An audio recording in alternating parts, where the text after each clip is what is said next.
Mental illness, in many senses, is a gift. As horrific as it can be for people,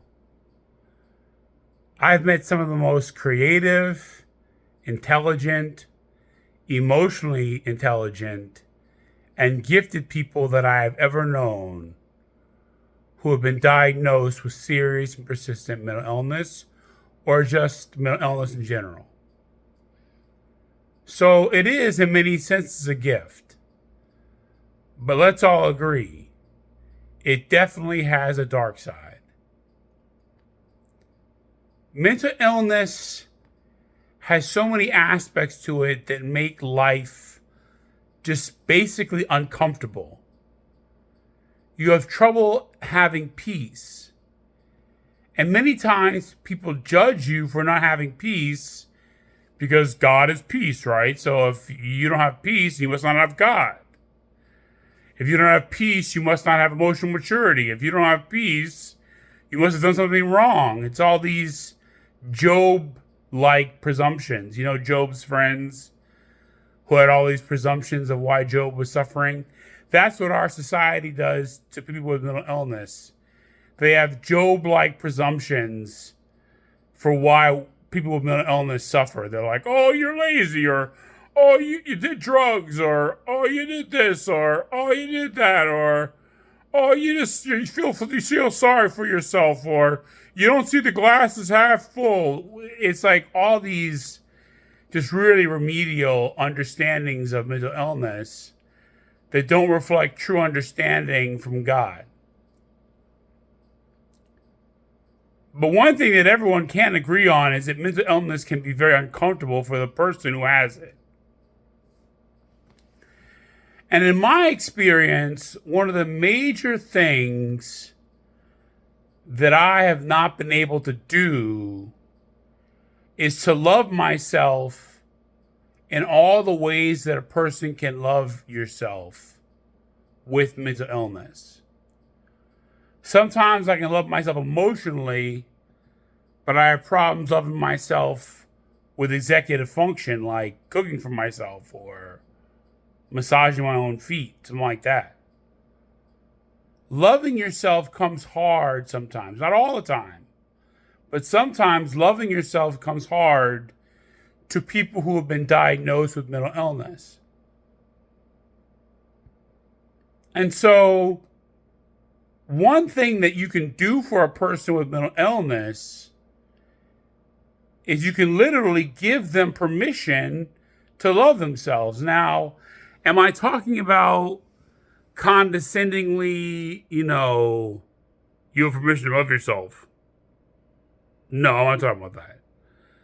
I mean, loving them in a way where they're like, hey, I have permission to love myself. Because that's the way that God loves all human beings.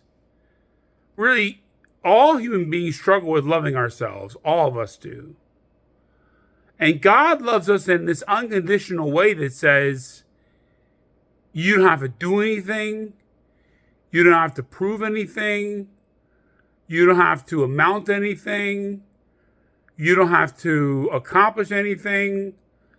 I give you permission by dying on the cross for you to show you how worthy you are to love yourself.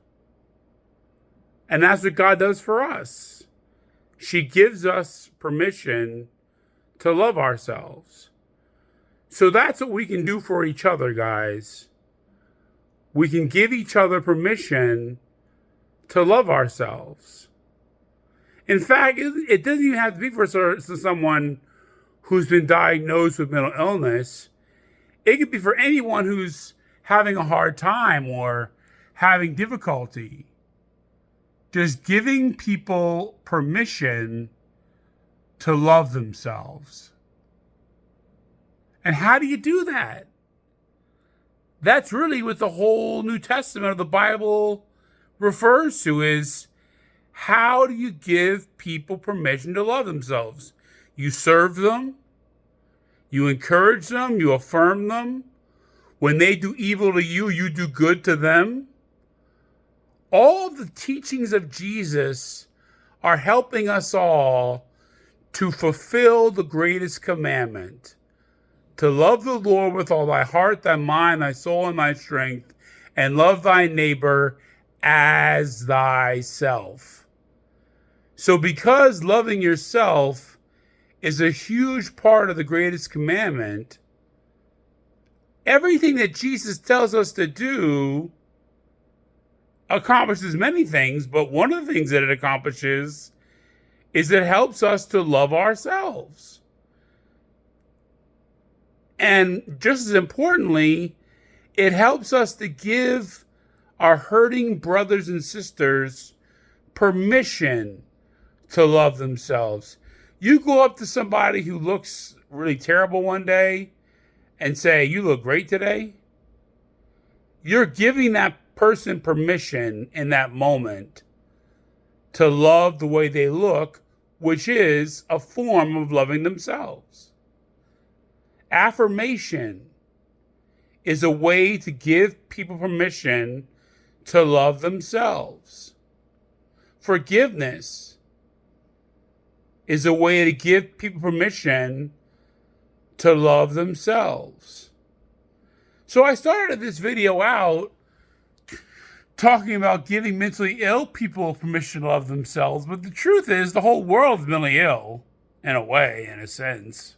You know, everybody's kind of not quite sound of mind. So this video is really about giving anyone in your life permission to love themselves and giving yourself permission to love yourself. I'll start us out. I give myself permission to love myself. I just started it off. If you watch this video, you do the same thing. Give yourself permission to love yourself. And then find somebody and love them in their love language, which will give them permission to love themselves. All right. Captain Kirk, signing off. God bless.